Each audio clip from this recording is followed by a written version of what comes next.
Ser Podcast.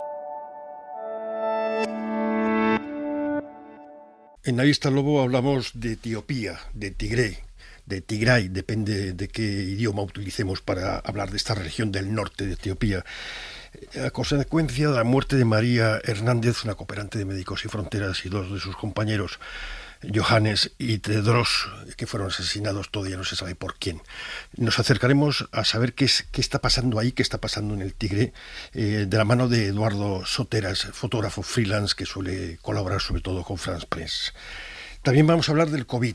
Hablamos de Brasil, de Argentina, de Chile, pero sobre todo en Brasil, donde vamos a estar con Valeria Saccone. En Brasil ha superado los 500.000 muertos. Bolsonaro sigue negando la realidad de la pandemia. El año que viene hay elecciones, pero todavía tiene muchas bazas, aunque Lula es mucho más popular en las encuestas, de permanecer en el poder. También hablábamos del Vaticano, de la ley de transexualidad en Italia, que no es en realidad una ley de transexualidad, sino para evitar los ataques a la comunidad LGTBI a la que se opone el Vaticano. Hablamos con Juan González Bedoya, un especialista en el Vaticano, que nos explica cómo esta campaña del Vaticano contra la ley es excepcional.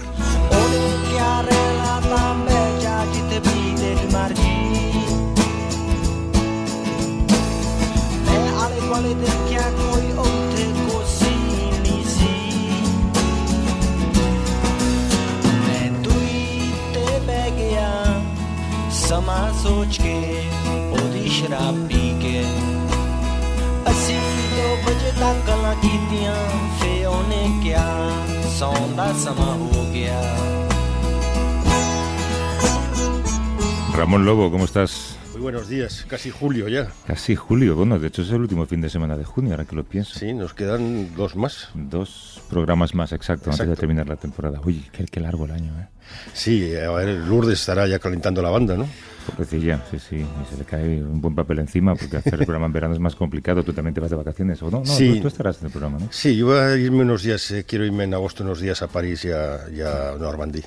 Bueno, de hecho, me acabas de contar, no te importa que lo cuente, no vas con Bru. Bru ya nos ha contado en su día que él reside parcialmente en París y el apartamento en el que vive pertenecía a un judío que fue perseguido durante el Holocausto y está intentando recomponer su historia, ¿no? Y estuvo en Auschwitz, casi toda la familia fue asesinada, excepto 2 o 3 personas, y está recomponiendo toda la historia. Entonces vamos a ver lo que ha hecho él, y también quería ir visitar por las zonas donde era mi abuela y mi bisabuela, que eran francesas, y después quería ir a Normandía, que es donde viene casi toda la familia de mi madre. Y seguramente la acompañarás en alguno de esos son los mejores viajes, ¿eh? Buscar una razón, buscar una excusa, no saber muy bien lo que estás buscando y a saber si luego de ahí sale un libro incluso, ¿no? Sí, a mí me encanta la sorpresa en los viajes. Lo bonito de un viaje es empezarlo, sí, con algo 4 o 5 días más o menos claras, pero luego que el viaje te sorprenda. Había un artículo de Guillermo Altares, lo leería esta semana en El Sí. País, sobre la necesidad de volver a viajar y lo que significa viajar, a pesar de que el lugar al que llevas, la habitación del hotel es mucho peor que la foto que has visto, el clima es peor, te atienden peor, todo es peor, pero sin embargo viajar, trasladarte, moverte, ¿no? Y cómo recuperar eso es una maravilla. Sí, a mí siempre me ha gustado, lo comentábamos el otro día tomando una cerveza con Íñigo, que yo siempre he tenido, a Bru le pasa lo mismo, la sensación de impostores, o sea, es decir, cuando la gente ves a la gente trabajar como bestias, pues nosotros no hemos trabajado en nuestra vida. Si nosotros lo que hacíamos... Por eso cogimos periodismo, ¿no? Claro, no, porque esto lo hemos vivido, por lo menos yo lo he vivido siempre como un enorme placer, una aventura personal, ¿no? Entonces, si estabas un mes por ahí en una zona complicada y trabajamos 18 horas y estabas toda la noche pensando, es que eso era parte de un regalo, ¿no? En cambio, cuando yo veo el trabajo físico de la gente, dices, joder, que esta gente está cobrando muy poco, en unas condiciones muy malas y trabajando así. Y haciendo todos los días el mismo trabajo, que también deprime mucho. Sí. Oye, escuchabas en los informativos la noticia de Matt Hancock, el ministro de Salud, no sé si lo has oído, que se ha precipitado durante la madrugada. ¿Qué noticia más británica? Tiene todos los componentes británicos, ¿verdad? Tabloides, sentimientos, sauterio. El tío, es que había un SMS, creo que es, o un WhatsApp, que liberó Dominic Cummings, que había sido el asesor y uno de los cerebros del Brexit, que Boris Johnson llamaba a este idiota. un inútil. Sí, sí. Bueno, ha demostrado que no iba mal caminado a Boris Johnson. Este hombre, lo que pasa es que fue el que decretó las normas del ministro de Sanidad de distancia física, y resulta que se lleva a su ministerio a una amiga, la hace asesora y le pilla el san en un vídeo besándose con la asesora. Entonces dice que se va porque... O sea, perdona, déjame hacer una... besándose sin mascarilla. Sin mascarilla, claro. Por si alguien le quería conceder claro. posibilidad. Entonces se les ve mejor. Entonces resulta que este tipo dice que se va porque no ha sabido guardar la distancia social. No te va porque te ha pillado tu mujer. O sea, en 5 minutos te has quedado sin trabajo, sin familia y sin nada. Y hoy los tabloides le dan, pero vamos, de forma terrible. Pero el año ha sido muy duro. Yo casi que estoy del lado de Matt Hancock, no sé. Yo no sé, yo estoy en el lado de su mujer. Vamos a empezar. Vamos. So many say keep quiet. So many think they know. So many go unnoticed. So many never grow. To wake each day with something. Esto no lo teníamos previsto cuando hablábamos sobre lo que haríamos este domingo, pero sí que queríamos viajar a un país al que los medios de comunicación prestamos poca atención, o solo lo hacemos cuando la actualidad lo demanda, y es el caso. Vamos a hablar de Etiopía y su conflicto civil en la región de Tigray, al norte. Lamentablemente esta semana una cooperante española de Médicos Sin Fronteras ha sido asesinada ayer, ¿no? Sí, han sido 3, una de ellas española, María Hernández, de 35 años, Johannes, que era su coordinador, y Tedros, que era el conductor. No se sabe muy bien cómo fue, se sabe que fue en la zona del Tigray o Tigré, depende si lo dices en inglés o no. El gobierno culpa a la guerrilla del Frente de Liberación Popular de Tigray, tampoco está muy claro que haya sido así. Médicos no solo tenía ahí una presencia de ayuda a la gente en una zona donde hay conflicto, donde hay guerra y donde se está utilizando el hambre como arma, como ya ocurrió en Eritrea y en otras zonas, y hay un conflicto étnico también muy importante dentro de Etiopía por el presidente Oromo. Los de Tigray quedaron fuera del gobierno, entonces ahí hay una guerra interna que este hombre que el primer ministro Ahmed Abiy, que había sido premio Nobel de la Paz, es uno de los que tendrían que devolver el Eso te iba a premio decir, sí. ¿Tú lo conocías, por cierto, la cooperante? Me suena muchísimo la cara. No sé, habrás coincidido en algún lugar con ella, ¿no? Sí, no sé dónde, pero me quedé muy impactado. Primero porque me impacta mucho este tipo de cosas, de gente que no es que entregue su vida porque no piensas que te van a matar, sino que está entregando su vida diaria, su comodidad por ayudar a los demás. Bueno, es una nación mimada por el establishment internacional y con la mitad de sus carteras ministeriales en manos de mujeres. Para saber más vamos a conversar con Eduardo Soteras, que es fotógrafo freelance, trabaja sobre todo para France Press, vive en Addis Abeba, en la capital de Etiopía. Justo acaba de llegar desde allí a Frankfurt, porque está, creo, camino de España. Eduardo, ¿cómo estás? Buenos días. Hola, buenos días. Buenos días. Cuéntanos qué está pasando ahora mismo en Tigray, Eduardo. Bueno, ¿qué está sucediendo? Si hay algo en lo cual coincidimos casi todas las personas que estamos involucradas a través del periodismo o a través de la ayuda humanitaria, es que no sabemos exactamente qué está sucediendo. En general, como ustedes saben, el conflicto comenzó en noviembre, el 4 de noviembre, ha evolucionado mucho. El gobierno etíope, las fuerzas federales habían tomado el control de casi todo Tigray, pero el tablero se dio vuelta hace un par de días. La materialización de los cambios, lamentablemente, es la muerte de estos 3 cooperantes, una noticia muy triste, pero en general todas las personas que hemos estado trabajando allí y que están trabajando allí en este momento no tenemos claro exactamente qué está sucediendo. Porque el acceso es limitado y porque no se puede conseguir información ni siquiera del vocero del ejército. Claro. Y todo en una situación, en un contexto, supongo que es permanentemente de crisis humanitaria y de hambruna en la zona, ¿no? Sí, digamos, el conflicto comenzó en un momento crítico, que era básicamente la época de la cosecha. La mayoría de la economía de la región es de subsistencia, ¿no? Más allá de las grandes ciudades, la gente vive de lo que cultiva. El conflicto estalló justo en el momento de la cosecha y está aumentando o se está agitando de vuelta en el momento de la siembra. En este momento comienza la época de lluvias.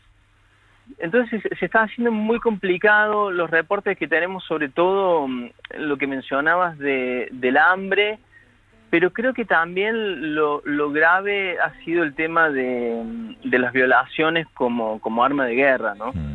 Un poco en algo que hemos coincidido con la gente que estuve hablando estos días. Yo estuve intentando subir a Mekele hasta el viernes y ahí ya directamente me di cuenta que iba a ser imposible y decidí tomarme unos días.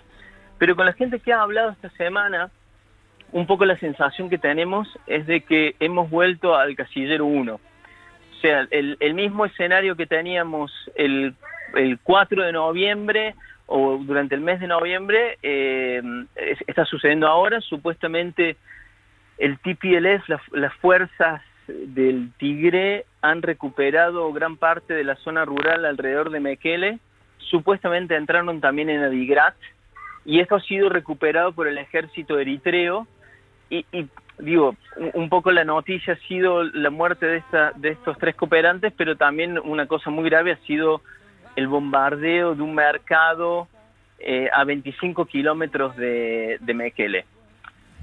Para que ustedes entiendan también lo difícil que es hacer periodismo en este momento allí, la particularidad que ha tenido este bombardeo en este pueblo es que ha sido cerca de Mekele, lo que ha permitido a algunos medios como AFP y el New York Times estar en Mekele en el momento que llegaban las víctimas. En el resto del conflicto, para que ustedes entiendan, hubo muchísimos bombardeos, hubo muchísimos incidentes y la gente llegaba al hospital de referencia, que es en Mekele, 3 meses después, con los miembros completamente gangrenados y bueno, evidentemente con la obligación de ser amputados, ¿no? En este caso hemos podido reportear y el mundo se ha enterado porque ha sido una circunstancia muy particular que había gente allí, había reporteros y era cercano a Mekele, ¿no? Roberto, el hecho de que mataran a las 3 cooperantes es también una señal para que no vaya nadie. Y has mencionado Eritrea. ¿Qué papel está jugando Eritrea aquí detrás de todo esto? Mira, Ramón, una de las cosas preocupantes, antes de pasar a lo de Eritrea, ¿no? Una de las cosas preocupantes que mencionas con esto de una señal, sí, muchos lo interpretamos de esa manera, sobre todo por 2 cosas. Hace 2 semanas aproximadamente, en una conferencia de prensa o en un press briefing a los medios de comunicación, el gobierno acusó a organizaciones internacionales de estar ayudando al enemigo, básicamente al grupo terrorista, como lo denomina, del TPLF.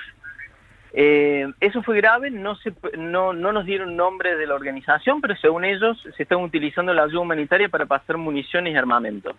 La otra cosa grave fue una entrevista de hace aproximadamente 10 días de Abiy Ahmed en Fana TV, que es una cadena oficial, que fue suspendida en su momento y se retransmitió recién el viernes pasado.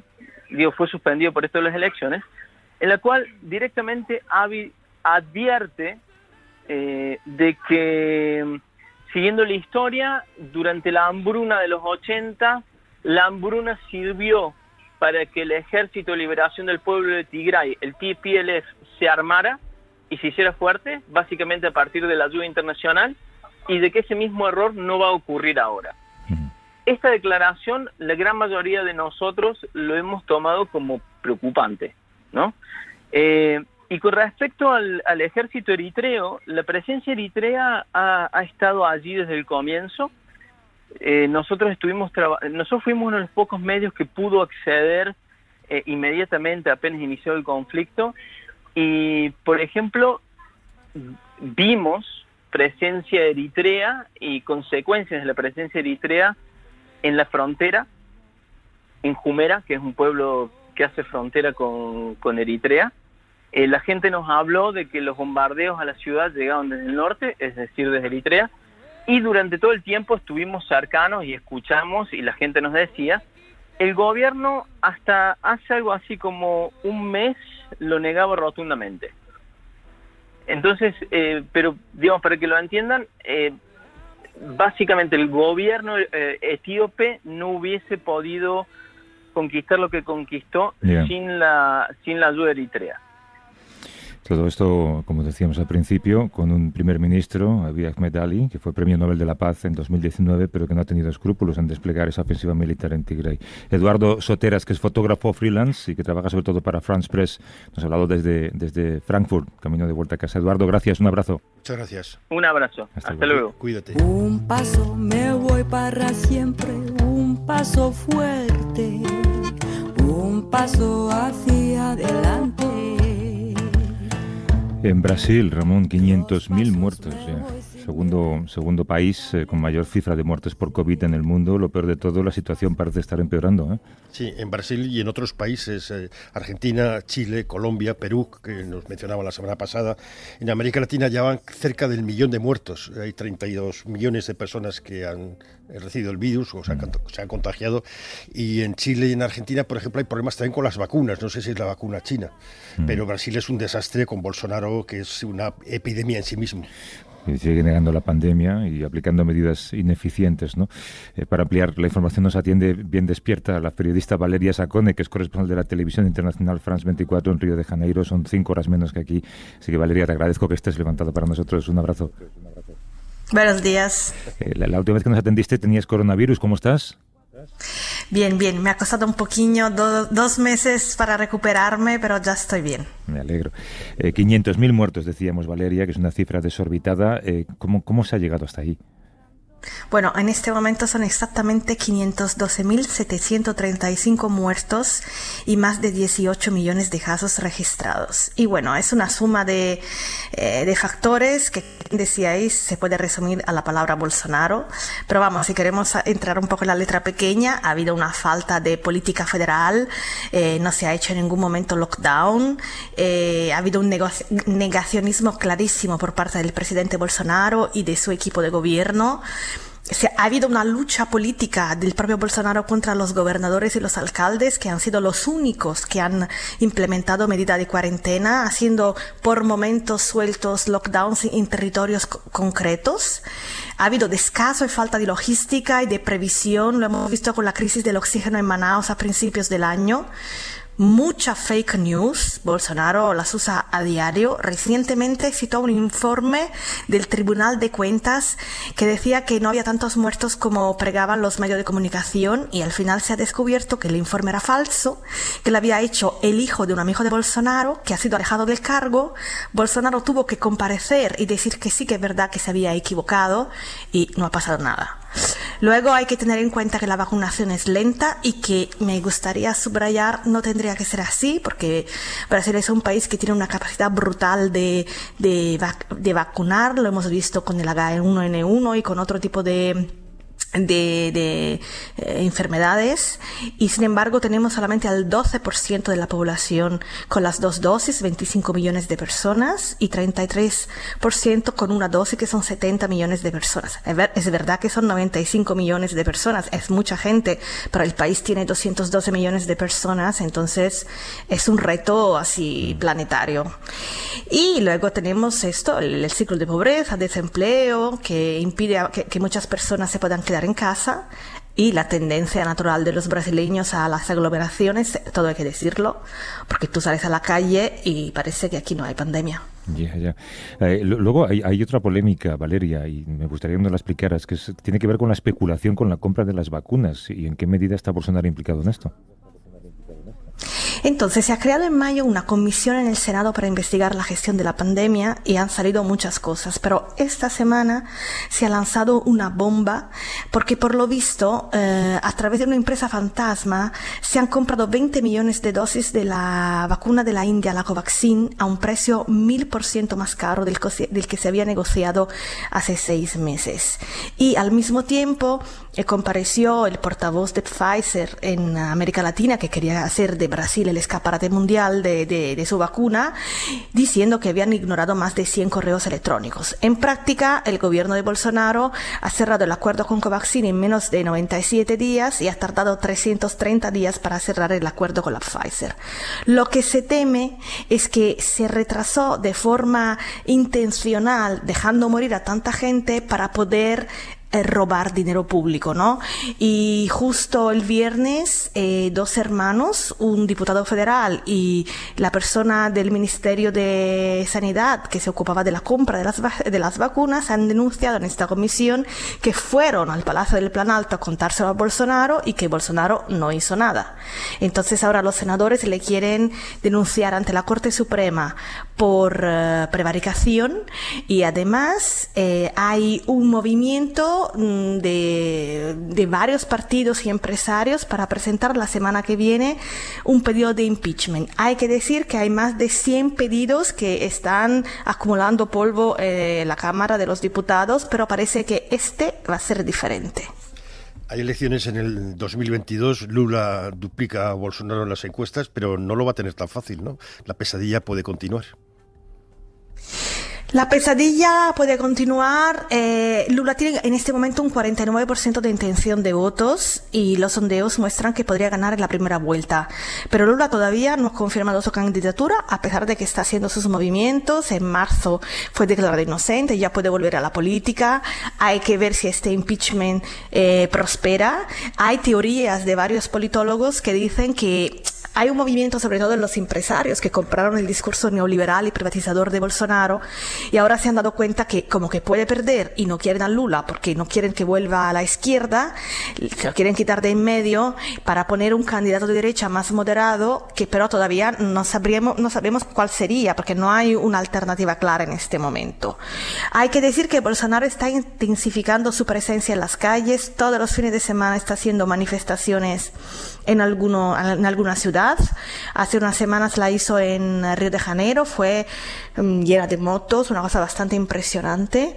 La prensa lo comparó a la estética de Mussolini.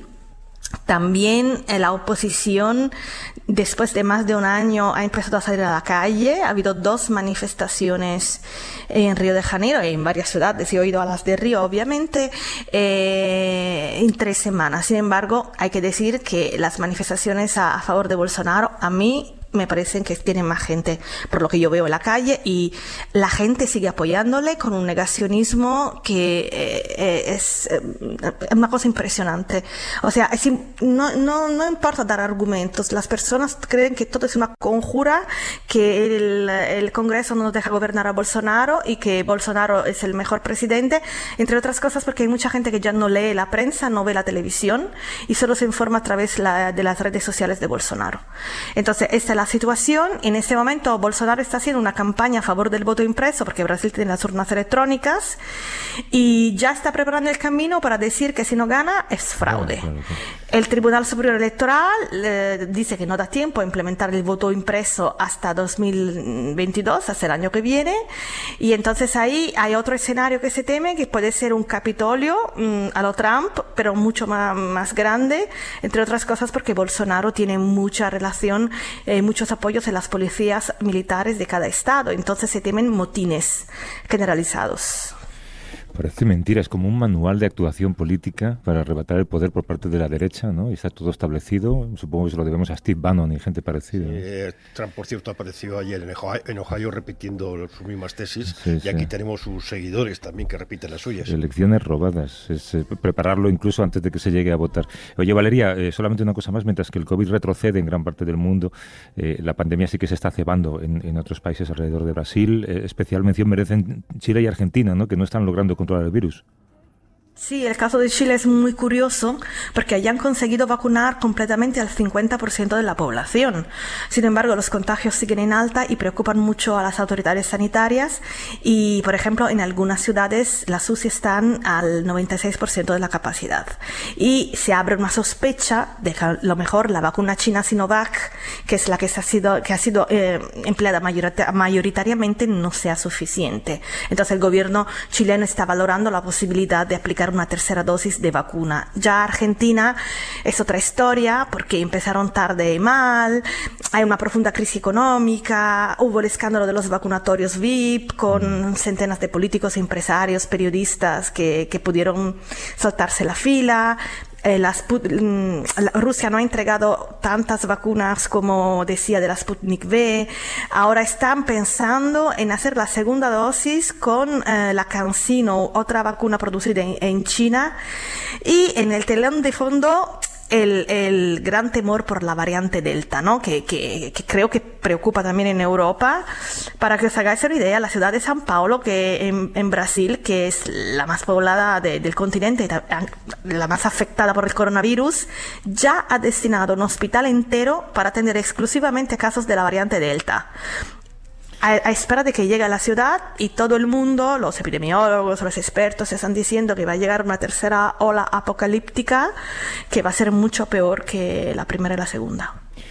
Valeria Sacone, que es corresponsal de la televisión internacional France 24 en Río de Janeiro. Allí son las 3:30 de la madrugada ahora mismo, así que Valeria, mil gracias por esta conversación, cuídate mucho. Muchas gracias. Un abrazo. Hasta luego.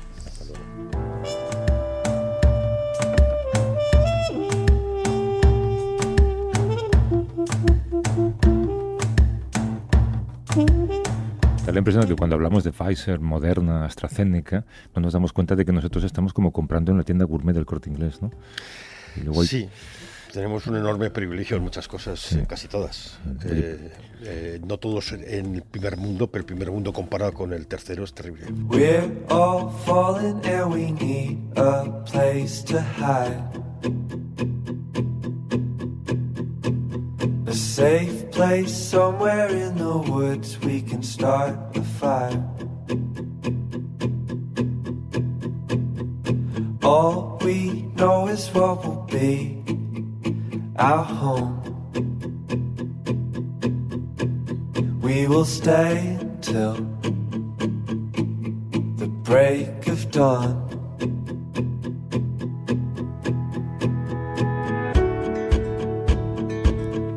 Decía yo que te ibas a enfadar con esta conversación porque sé que este tema es de los tuyos. El Vaticano pide a Italia que modifique su proyecto de ley contra la homofobia y la transfobia, que se examina estos días en el Senado. Parece que la Santa Sede está molesta porque considera que algunos puntos del texto violan el denominado concordato, bueno, conocido históricamente como concordato, que es el acuerdo que regula las relaciones entre la Iglesia y el Estado. Vamos a hablar de la polémica en realidad, Ramón. Pues todo empezó por esta ley, que es una ley que lo que pretende es penalizar a los actos anti-homofóbicos y claro, la Iglesia está en contra de la homosexualidad, está en contra de los matrimonios gays, está en contra de todo esto, tiene miedo de que puedan entrar en delito. Entonces ese crimen, el concordato que se firmó con Mussolini o que después se renovó, en el que tiene el derecho al pensamiento, a la libre expresión, etcétera. Bueno, yo tengo un amigo que ha escrito un libro, lo va a publicar dentro de unos días, no creo que nos dé tiempo a hablar del libro. El libro se llama No hay Dios, se llama Manolo Sanco, mi amigo, y el libro va a ser demoledor, o sea, le van a excomulgar otra vez. Y es esto, ¿no? Es decir, cómo una organización política consigue tener esta influencia, no solo en la política, sino financiarse en la sociedad. Y en Italia es un país muy especial donde la Iglesia siempre ha tenido una enorme influencia. ¿Cómo ha reaccionado Mario Draghi, por cierto? No lo sé, pero ayer sé que hubo unas manifestaciones en todo el país en defensa de la ley, que se llama la ley Zan, por el diputado que la impulsa, y que esta vez el Vaticano tiene toda la pinta que va a pichar el hueso. Incorporo a la conversación al periodista del País, Juan González Bedoya, nos atiende desde Santander y conoce perfectamente todo lo que tiene que ver con la historia del Vaticano y con la actualidad del Vaticano. ¿Cómo estás, Juan? Buenos días. Hola, buenos días. Buenos días. ¿Esta confrontación tú crees que es un choque sin precedentes entre Italia y el Vaticano? Sí, no tenía precedente hasta ahora porque es la primera vez que, desde 1929, el año en que Mussolini y el Papa Pío XI firman los pactos de Letrán, por los que se crea el Estado Vaticano y en fin, el Vaticano consigue grandes beneficios a cambio de decir, por ejemplo, que Mussolini era un hombre enviado por la providencia y a cambio de que el Papa diera la orden a los sacerdotes y a los obispos de jurar apoyo al régimen, pues es la primera vez que ocurre una cosa así. Ha habido, como es lógico, injerencias de la Iglesia Católica en la política italiana, muchas, casi siempre, por ejemplo, en el 74 con el referéndum sobre el aborto, sobre el divorcio que diga, en el 81 en el referéndum para la legalización del aborto, pero es la primera vez que hay una nota oficial del Vaticano, del Estado Vaticano, sobre una ley o contra una ley del Estado italiano. Hay una doble injerencia, por tanto. Draghi, el primer ministro, ya lo ha señalado, una injerencia contra la libertad del Parlamento, una injerencia contra la laicidad del Estado y sobre todo una injerencia sobre los derechos civiles. El primer ministro Letta ha dicho que es una ley de civilización. Y en segundo lugar hay una injerencia muy llamativa que creo que no se ha subrayado. Quien lleva las relaciones con los estados, en España lo vemos cada día, son las conferencias episcopales. En España, cuando hay que oponerse a la ley de eutanasia o a la ley CELA de educación, etcétera, es la conferencia episcopal quien interviene, porque así lo dicen los estatutos. Y en Italia es lo mismo. Esta es una cuestión que debería haber planteado la conferencia episcopal de Italia. Y es la primera vez que lo hace con una nota oficial firmada por el secretario de Relaciones Exteriores del Vaticano, con cargo de ministro, que deposita una nota en la Embajada de Italia en el Vaticano. La primera vez, de manera que estamos en una situación sin precedentes. Pero claro, si la Santa Sede hace esta exhibición de fuerzas, porque supongo que piensa que tiene posibilidades de ganar la partida, pero ¿no era el Papa Francisco permisivo con la homosexualidad, Juan? Bueno, en primer lugar, no tiene ninguna posibilidad de ganar esta partida. Es un patinazo diplomático. Ya lo ha advertido el primer ministro Draghi. Y en segundo lugar, sobre el Papa. El Papa efectivamente dijo que comprendía a los gays. Lo dijo en una entrevista de las muchas que da cuando viaja y conversa con los periodistas en el avión. Pero una cosa es ser partidario de los gays. Todo el mundo sabe que en el Vaticano hay un lobby gay muy poderoso. Y otra cosa es aceptar lo que plantea esta ley SAN, que promueve el combate no solo contra las campañas contra los gays, sino también contra las lesbianas, contra los transexuales, contra los bisexuales. Es decir, es una ley que va a obligar a las escuelas, a todas las escuelas, lo dice textualmente, a todas, a combatir la transfobia, la antifobia, es decir, y además va a obligar también en un día nacional, el 17 de mayo, a promover en las escuelas eventos de reflexión sobre el tema. De manera que, claro, el Papa puede ser muy comprensivo con los gays, pero sigue siendo Papa. Es decir, estos días la prensa italiana arde, ¿no? Y entre otros Marco Politi, que es el gran vaticanólogo, antes durante décadas en República y ahora en Fatto Quotidiano, recordaba el otro día, en primer lugar, que Francisco vive entre lobos. Es decir, recordaba que hay obispos y cardenales que lo atacan y sin embargo hay muchos ateos que lo defienden. Y recordaba además una cosa, hablando de la visión conservadora y represiva de la religión, recordaba nada menos la frase que molesta muchísimo al Vaticano siempre que la traen a colación, de Maquiavelo. Los italianos le debemos a la Iglesia Católica y a los sacerdotes, cito textual, la tengo aquí delante, antes que nada la de habernos convertido en malas personas y gente sin religión. Y añade Maquiavelo, le debemos algo más grave, que la Iglesia ha mantenido y mantiene a Italia dividida. Parece que es una frase de ahora, pero la dijo Maquiavelo en el siglo XVII. Entonces, esto lo recordaba el otro día Marco Politi. Y efectivamente la división ahora mismo en Italia, por culpa de la Iglesia Católica y fundamentalmente por culpa del Papa, porque es evidente que esta nota depositada en la Embajada de Italia ha tenido que tener el visto bueno del Papa. Corriere della Sera el otro día, el gran periódico conservador italiano, lo ponía en duda. Bueno, no cabe la menor duda de que esto no ocurre si no es con el visto bueno de Francisco. Y después tenemos en Estados Unidos a los obispos americanos que están preparando un documento que quiere llevar a prohibir a dar la comunión a aquellas personas católicos que no están contra el aborto, pensando precisamente en Joe Biden, que es el segundo presidente católico de la historia de Estados Unidos, el primero fue Kennedy, por no oponerse al aborto de forma abierta. Sí, a mí me ha recordado esta polémica que ha tenido consecuencias graves para el Vaticano, porque en la reciente visita de Biden a Europa para participar en la cumbre del jefes de Estado, sí, había previsto, o estaban negociando los diplomáticos, una visita de cortesía al Papa.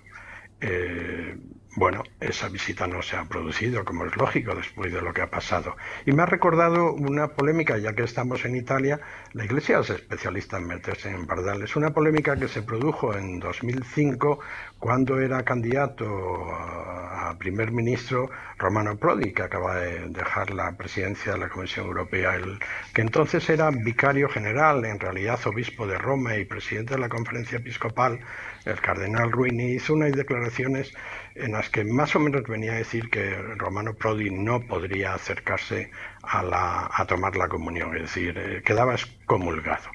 Berlusconi, que era candidato y en aquel momento primer ministro, salió al paso con la picardía que tiene y dijo, pues yo puedo comulgar, yo voy a comulgar.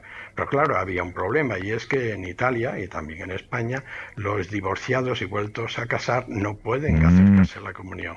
Y se armó entonces yo he recordado esa historia. Biden, como todo el mundo sabe, es católico.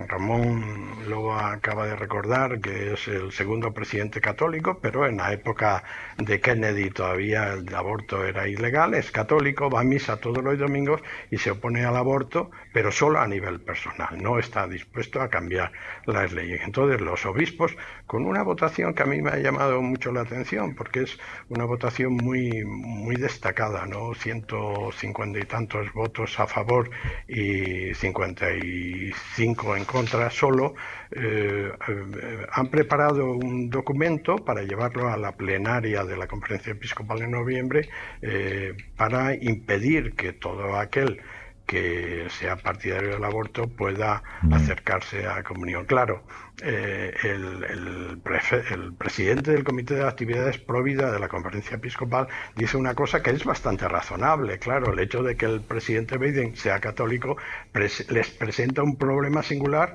puesto que crea confusión. Se pregunta cómo puede decir que es católico o devoto practicante y al mismo tiempo hacer estas cosas que son contrarias al magisterio de la Iglesia.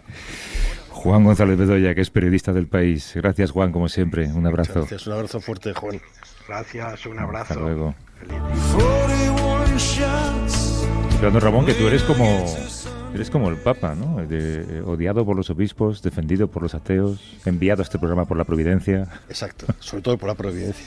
Oye, al final entraron los de AstraZeneca en el concierto de Bruce Springsteen. Sí, yo estaba muy preocupado porque podía ser un precedente para todo el estado de Nueva York, para todos los espectáculos. Al final se ha corregido porque en Canadá había muchísimos seguidores de Bruce, vacunados con AstraZeneca, los AstraZenecos de Canadá que querían ir al concierto, y al final esta tontería se ha corregido. Se trataban vacunas no solamente aprobadas por la FDA, sino también por la OMS, como la de AstraZeneca, y ayer con ese concierto de Bruce reabrió Broadway después de 400 y pico días. Ramón, hasta la semana que viene. Muchas gracias, un abrazo.